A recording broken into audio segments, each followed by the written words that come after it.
नमस्कार। आज हम यहाँ पर काफ़ी संख्या में हमारे साथ युवा वर्ग मौजूद है।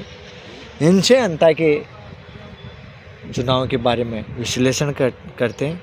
कहते हैं कि युवा देश के आगे के लिए, देश के भविष्य, ऐसी इनसे जानकारी लेते हैं यहाँ का क्या सिस्टम है और कैसे इनके आगे की प्रक्रिया रहेगी। सर, आपका शुभ नाम? मेरा नाम पवन मीणा, मैं यूथ कांग्रेस का सिमरा से ब्लॉक अध्यक्ष था। जैसे ही मेरे को पता चला भी भाई साहब को, नरेश जी को कांग्रेस ने टिकट नहीं दिया है, तो मैंने 12 साल तक कांग्रेस की सेवा की, हमेशा कांग्रेस का वोट दिया। आज दिन तक कांग्रेस के अलावा किसी भी पार्टी को वोट नहीं दिया। तो मेरे को जैसे ही पता चला भाई साहब को टिकट नहीं मिला है, तो मैंने यूथ कांग्रेस के ब्लॉक अध्यक्ष के पद से अपना इस्तीफा दे दिया और कभी मैं कांग्रेस के साथ काम नहीं करूँगा जहाँ तक भाई साहब ज्वाइन नहीं कर लेते। भाई साहब जिस पार्टी में जाएंगे या नई पार्टी बनाएंगे, भाई साहब के साथ रहेंगे और भाई साहब के साथ जनता की सेवा करेंगे। दूसरे शख्स हैं हमारे साथ। सर, आपका शुभ नाम? सर, मेरा नाम बंटी मीणा है। मैं युवा कांग्रेस विधानसभा अध्यक्ष सांगोद के पद पर निर्वाचित हुआ था। हाल ही में मैंने नरेश मीणा की जनभावनाओं के खिलाफ जिस प्रकार से कांग्रेस पार्टी ने जो फैसला लिया है, मैंने अपने पद से इस्तीफा दिया है और मैं अब नरेश भाई साहब के साथ रहकर काम करूंगा। अंत में नरेश भाई साहब को जिताकर ही हम दम लेंगे। हम चोर मंत्री, पूर्व मंत्री प्रमोद भाई के खिलाफ हम ऐसा मोर्चा खोलेंगे, उसकी ईंट से ईंट बजा देंगे और नरेश भाई साहब को एक ऐतिहासिक जीत हम अंता विधानसभा से जिताएंगे।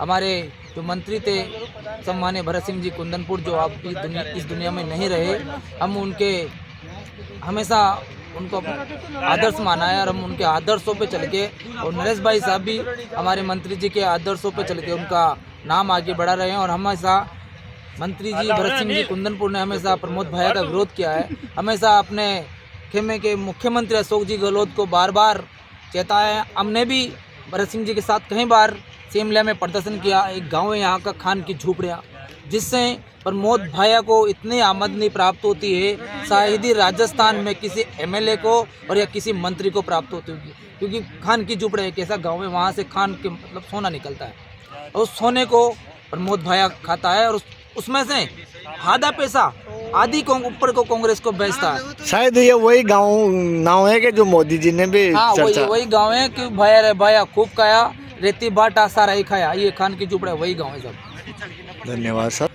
नमस्कार सर, आपका शुभ नाम? मेरा नाम अनिल मीणा, पोलाई खुर्द मेरा गांव है। मैं मेरे गांव से इकाई अध्यक्ष, पूर्व इकाई अध्यक्ष हूँ बीजेपी का। मैं नरेश भाई साहब को 12 जेल में जब वो अंदर हुए थे तब से जानता हूँ। उस टाइम से भाया के खिलाफ हमने मोर्चा खोला और उसका पुतला भी दहन किया। नरेश भाई साहब एक ईमानदारी की मिसाल है। ये सब पूरा राजस्थान प्रदेश, पूरा हिंदुस्तान जानता है। भाई साहब ने भी, आपने देखा होगा, झालावाड़ के बच्चों के लिए 15 दिन तक अनशन में बैठे रहे। ये बीजेपी सरकार जिसकी कान पे जू नहीं रेखी और ये भाई साहब के लिए कुछ नहीं किया इन्होंने। और जो पब्लिक है वो सब भाई साहब के साथ है। अंता की पब्लिक जागरूक है, जानकार है, ईमानदार है, पढ़ी लिखी शिक्षक है। वो अपना वोट भाई साहब को सोच समझ कर भाई साहब को देगी और भारी से भारी मतों से विजय बनाएगी।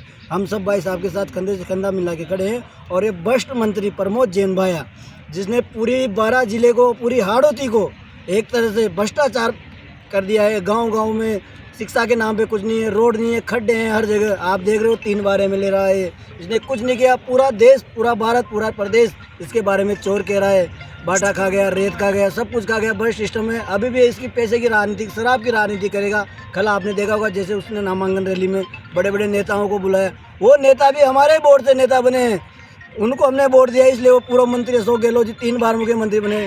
भाई साहब 25 साल से कांग्रेस के लिए संघर्ष कर रहे हैं, उन्होंने उनको टिकट नहीं दिया। भाई साहब ने टिकट आग्रह किया कांग्रेस वालों से। प्रमोद भाई ने पैसे के बलबूते पर अपना टिकट प्राप्त किया और कांग्रेस ने उनको टिकट दिया। कल जो भी मंत्री मंच पर शेयर कर रहे थे वो सब भ्रष्ट सिस्टम मंत्री है।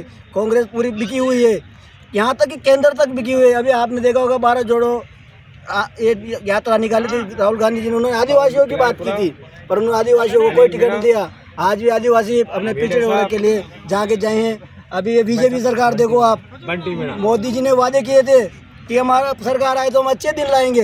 कहाँ लाए अच्छे दिन? उन्होंने वादा किया था, अरे आप जनधन योजना में खाते खुलाए, उन्होंने कहा हर व्यक्ति को 15-15 लाख रुपए दूंगा। दिए क्या? आज दिन तक 1 रुपया नहीं दिया। गौ माता के नाम पे, राम के नाम पे, भगवान के नाम पे वोट मांग रहे हैं।